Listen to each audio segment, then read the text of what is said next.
On today's show, a defensively focused day 2 of Houston Rockets training camp, plus Ime Thompson talks about his role and the different player influences that he looked at this offseason. It's all coming up on today's Locked On Rockets. This is Mission Control, Houston. Ignition sequence start. 6, 5, 4, 3, 2, 1.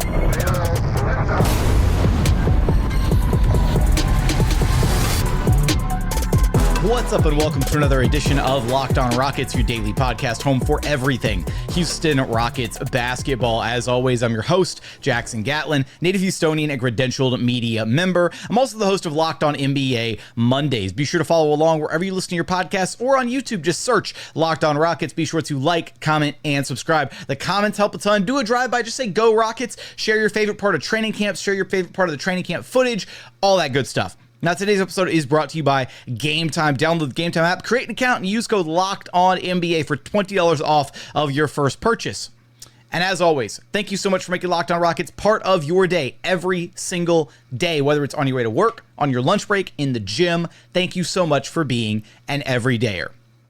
Day 2 of Houston Rockets training camp in the books. A very defensively focused day of training camp. We're going to hear from Ime Udoka. We're going to hear from Ime Thompson in today's episode about some of the things that the Rockets have been focusing on, as well as Ime Thompson talking a little bit about his role in particular, being utilized both on and off ball, and then some of the different player influences that he kind of looked at, some film that he looked at this offseason of guys that he's maybe trying to take some stuff from their games. And I think the list of names is rather intriguing of different guys that Ime Thompson mentioned. But let's start right here at the top. So first off, if you haven't had the chance to look at it yet, on the LOR YouTube page, we did get access to about 14 minutes of practice footage, which wound up being a lot of defensive drills. So the Rockets had 4 different defensive drill stations kind of all going on at the exact same time. And Ime Udoka highlights this a little bit when we talk to him, so you'll hear this kind of reiterated when we run back the availability from Ime Udoka in segment 2. We'll get to Ime Thompson in segment 3, but they basically had 4 different stations going, and Ime highlighted that there was a couple like post defense stations, then there was a switching station, and then there was a closeout station.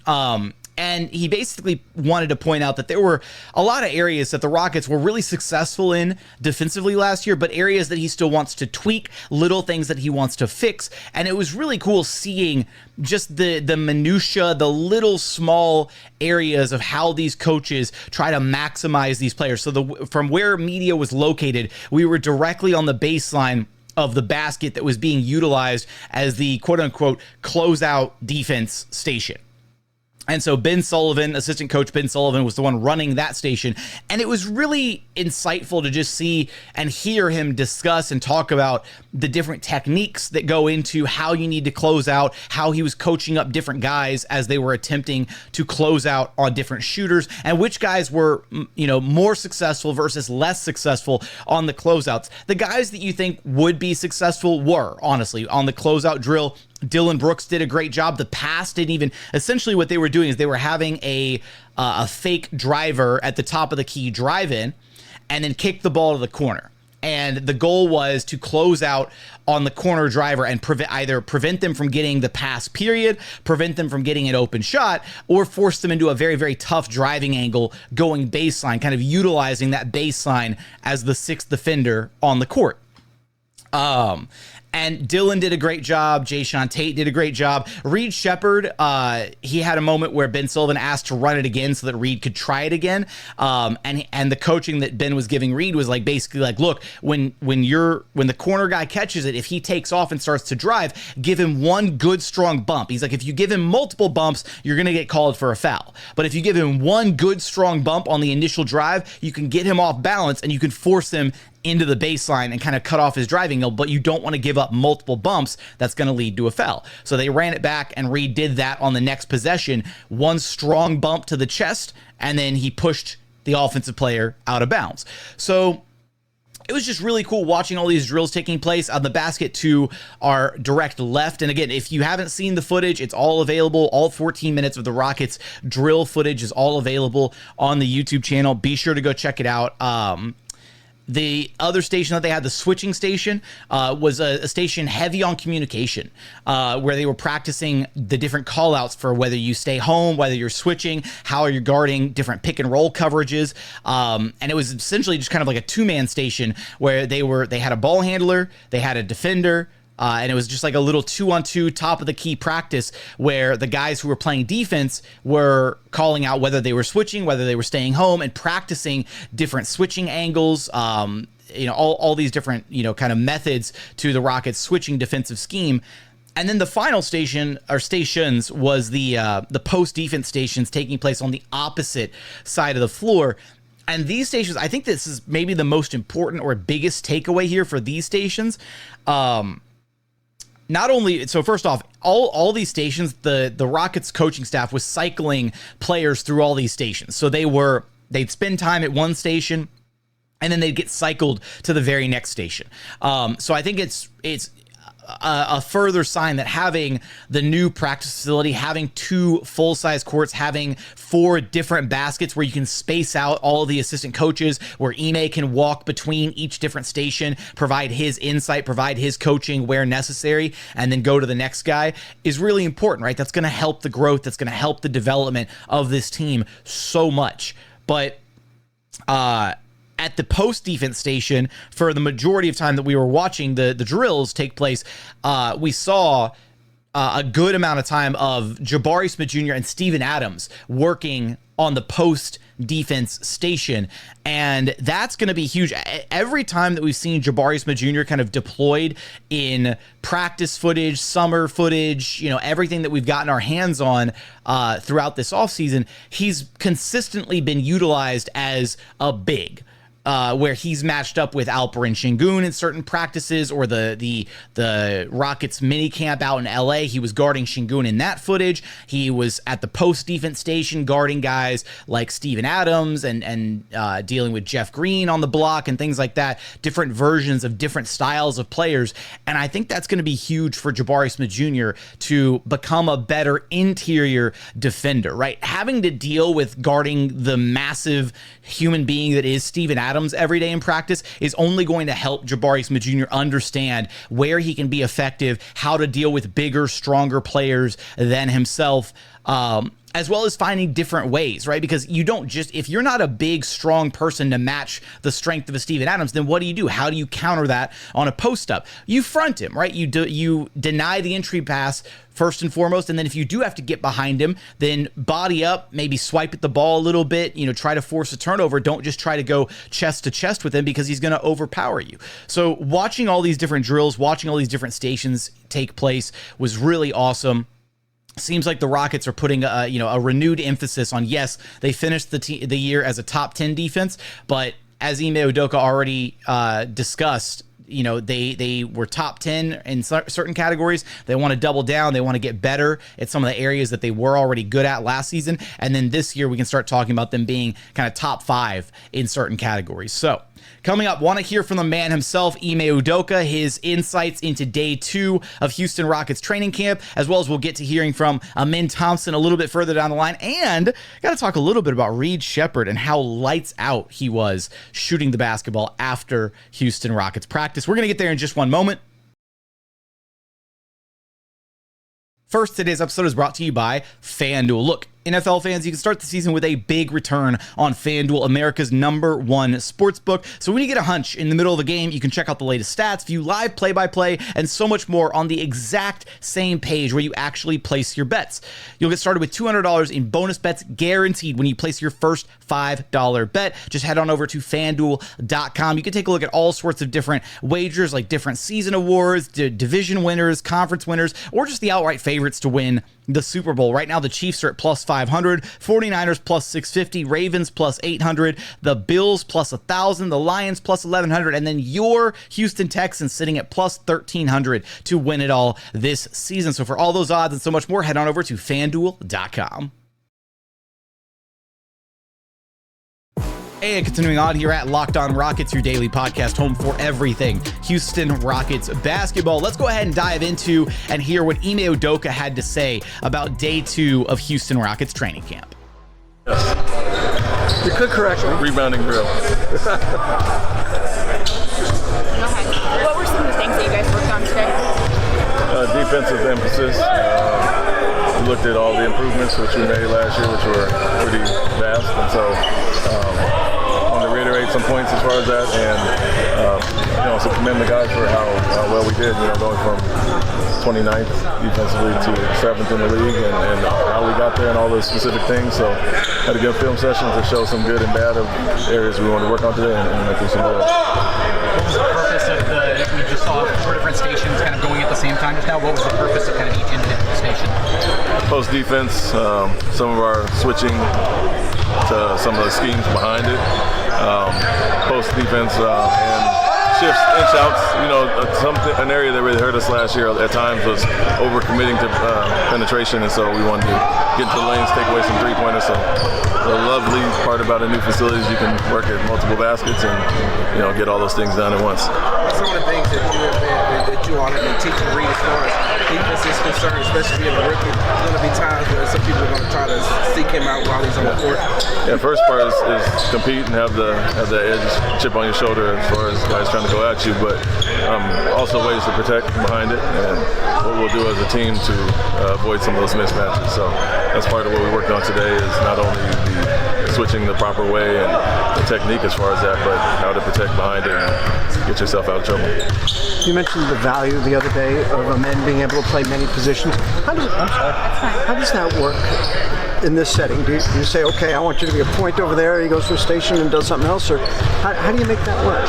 Well, on a defensive day, we're switching a lot of things, and he can guard everybody anyway, so that's not as important today. I think more offensively is the way you can use him. We do switch a lot, and he's a guy that can guard multiple positions as well as several of our guys, so it is what it is as far as that. But you still do want to teach some post defense and things like that, because he got hurt at times switching on the bigger guys on the rebound on the offensive glass, and getting ducked in some. So that wasn't as evident today. It's more offensively that you figure out how to use them in different ways. If it's a scrimmage session, does it just depend on, okay, you're on the court with Fred, or no, you're on the court with Jalen? I'd say more in the half court. Offensively, we want to play fast anyway, so we have a bunch of guys that can rebound and push, and so we want to use his strength, and that's where he's at his best, getting out of transition and making reads, getting to the basket, or finding guys. And so as far as that, it's equal opportunity. Who gets it, rebounds, push, and guys get out and run, but in the half court, set plays, we'll use them different ways, the handler, screen, in the dunker spot, and all these things. You brought in some veterans like Fred, Jeff, and Dillon to bring some leadership to the team. Has there any other young guys that also stepped up in a year and a half that you've been here as far as being leaders on and off the court? Young guys, they're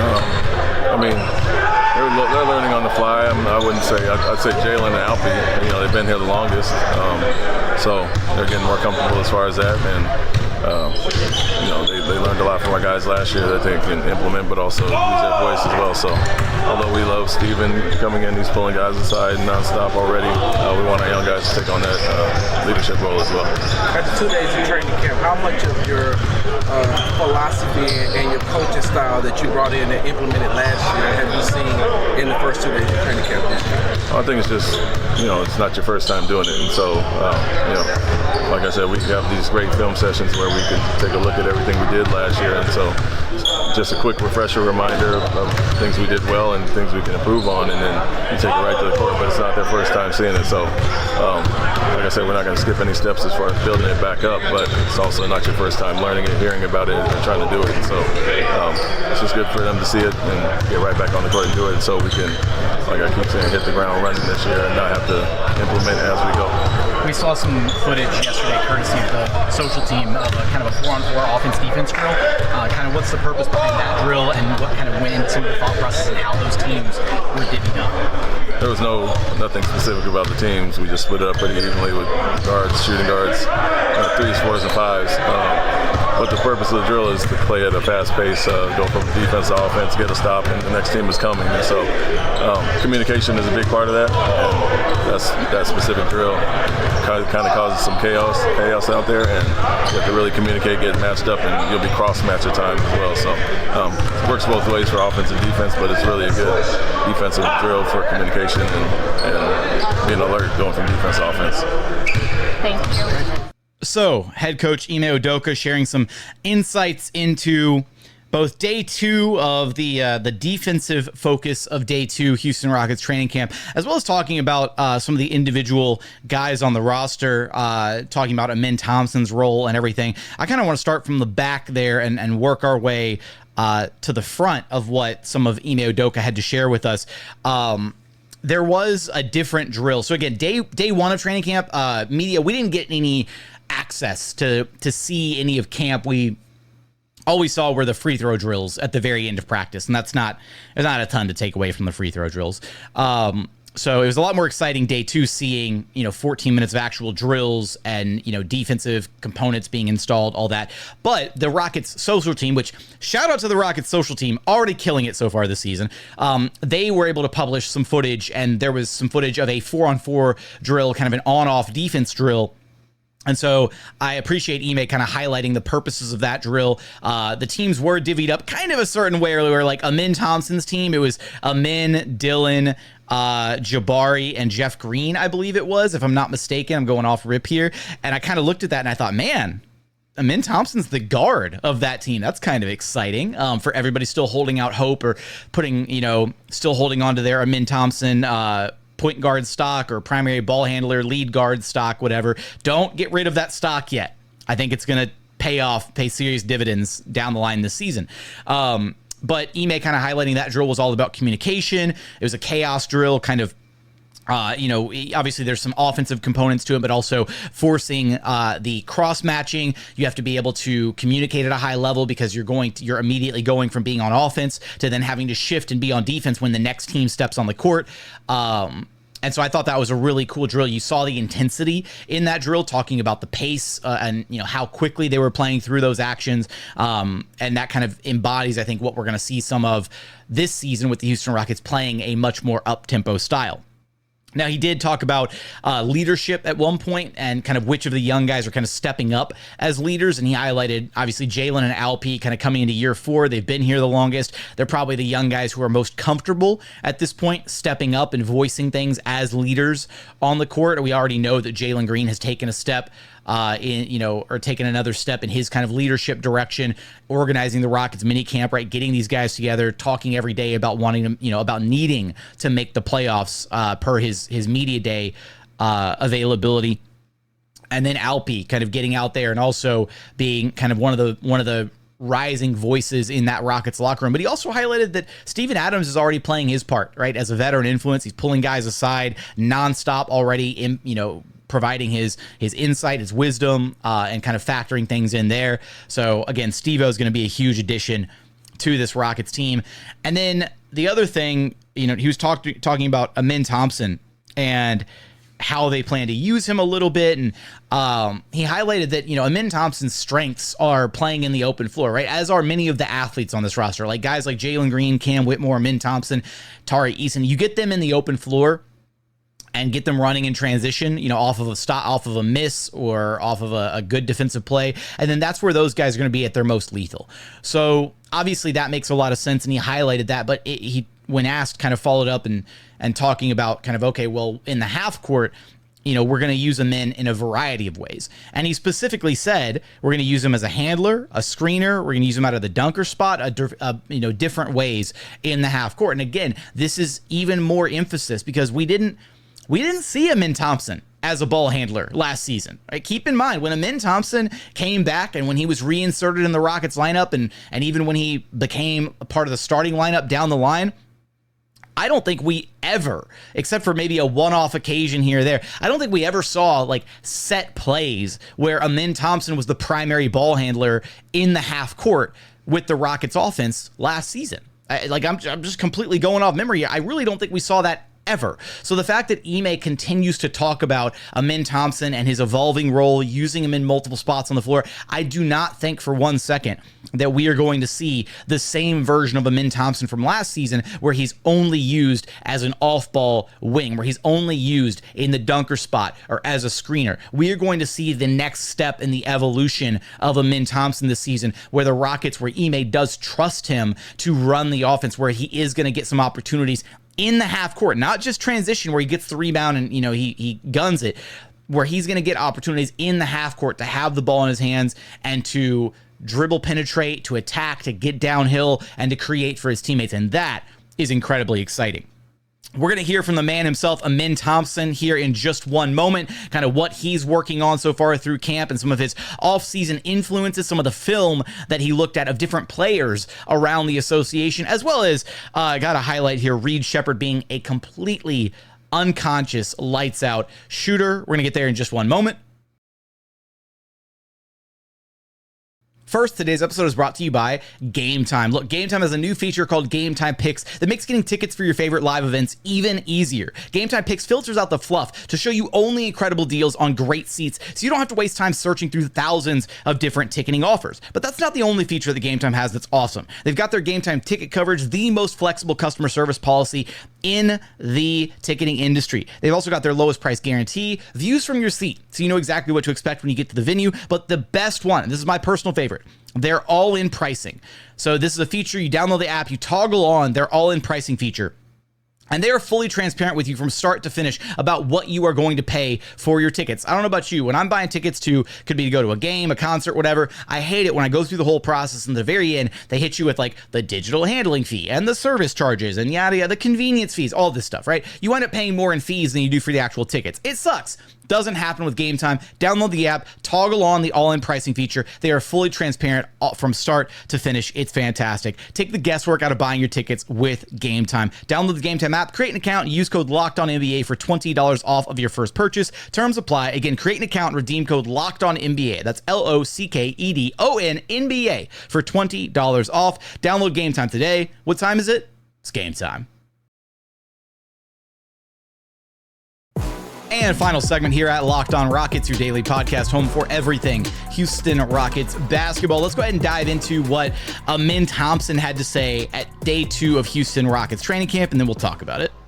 What's up, guys? Twins. All my twins. Yeah, I feel special. Sorry. Day 2 of training camp, how do you think it went? I know Ime said it was very defensive. Yeah, it was a lighter day defense. I thought it went really well.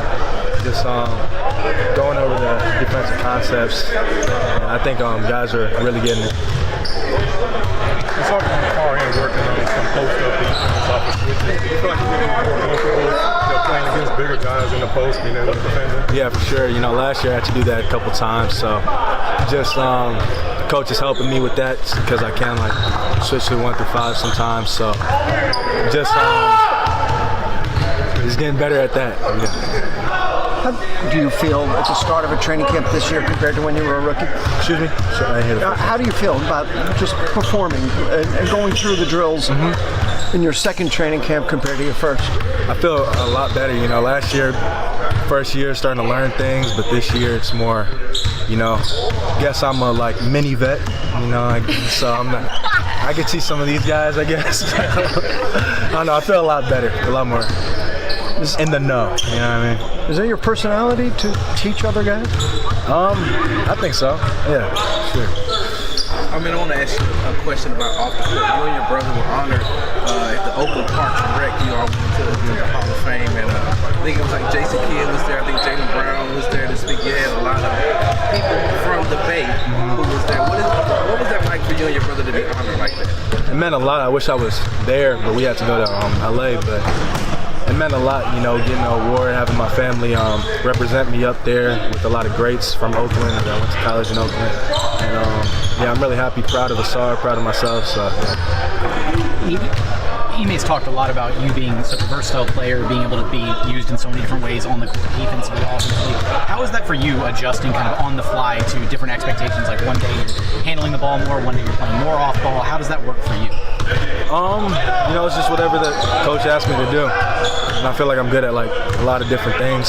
So it's not like too hard of a switch up, but you know, I got to really like focus, lock in for that. You were on media day. You're working on confidence. You sound pretty confident. Yeah, I'm confident, always. You got asked about Fred saying that in summer scrimmages you're very physical. Now, there's no refs, so you can't.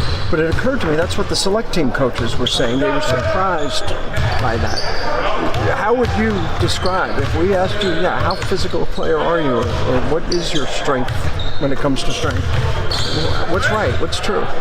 I feel like I'm physical. You know, I like getting to the paint. And most times if I got a guard on me, I'm the biggest guard on the court. And even if I do bigger than me, I'm faster than them. So just, just getting to my spots, I got to be physical. And I've been working on my body all year, strength coaches, so. The guys you worked against in Las Vegas, there are some guys who are bigger. Yeah. Do you take anything from experience defending LeBron in a practice or defending some of Jason Tatum or whoever at practice? Yeah, for sure. You know, those guys are, they're vets. They're a lot bigger, but, I feel like I hold my own most of the time. So. You bullied them? Bullied them? I can't say bullied, but I held my own, for sure. Kind of piggybacking off that a little bit, was there any film that you watched this offseason that other players, guys that you maybe are trying to pick up some things from their game or model your game after just a little bit coming into year 2? Yeah, I watched a couple players, a lot of Shai, John Morant, I'm trying to think who else I watched, some Jimmy Butler stuff. So just players I could see, I see similarities in my game with. Those are people I really watch. Great. Thanks, Ime Thompson talking after day 2 of Houston Rockets training camp. And first and foremost, I got to say, Ime seems like almost a completely different person this season compared to last season. Like last season, he was almost like kind of robotic at times in a sense where he was just very like stone-faced, like poker-faced, whatever, just, very little emotion. And just, answering questions, very short, concise, whatever. He's having a lot more fun this year. I'm like completely honest. We've talked to him 3 different times now. We talked to him at the Patriot Day community event that the Rockets did. Talked to him at Media Day. And now we've talked to him, at day 2 of training camp. And every single time he's much more like animated. He's smiling a lot more. He's cracking jokes. He walked into the scrum and he goes, all my twins. And it was like the sweetest thing. I feel like he's kind of like breaking out of his shell. And I do think part of that is also like the confidence factors. He's a lot more, he called himself a mini vet just now. He's had 1 year in the NBA under his belt, but he's becoming so much more self-assured in what he's good at, what he's capable of. When he answered the question about being physical, right? He talked about, hey, well, when I'm on the court, if I'm being guarded by another guard, usually I'm the biggest guard on the floor. But then he also highlights the fact that, or if I'm being guarded by a bigger guy, I'm faster than him, right? He understands where his mismatches are. He understands where his advantages are. As a player, I cannot tell you guys how excited I am for year 2 of Ime Thompson. You want to talk about like who has the most like true superstar potential on this Houston Rockets roster? Is that guy right there who looks like a solid like 6'8", 6'9" now compared to what he was listed at last season as a rookie. Going through some of the other things that he talked about in his availability. I was just kind of highlighting, right, the different defensive principles that they worked on. I didn't get a chance in segment 1 when I was talking about all the different defensive drills. The post defense drill that I kind of raved about in regards to Jabari and how much that'll help him. That I also meant to highlight. That's also going to be an important thing for Ime. Obviously, he's a guy that the Rockets do lean on heavily as a 1 through 5 switchable presence. And so for Ime to have a better understanding, to have different opportunities to match up against different styles of bigs in practice, right? Because one moment he'll be guarding Steven Adams on an entry pass, and then he might have to guard Sengun, and then he might have to guard Jabari, and then he might have to guard Jeff Green. Like, getting all that exposure to different styles of bigs throughout a given practice is going to do wonders for him, being able to guard up from his usual position. And he even highlighted that, he had to do some of that last season. So love that drill for Ime Thompson as well. I was so interested in his answer about who he watched film of this summer, because you look at the 3 names on that list: Shai Gilgeous-Alexander, guard; Ja Morant, guard, two like MVP level guards, because people forget when John Morant was healthy and playing for the Grizzlies for a couple seasons there, when they were back-to-back 2 seed, John Morant was firmly in the MVP race, for a couple years there. So 2 MVP level guards in Shai and Ja. And then he also said some Jimmy Butler stuff.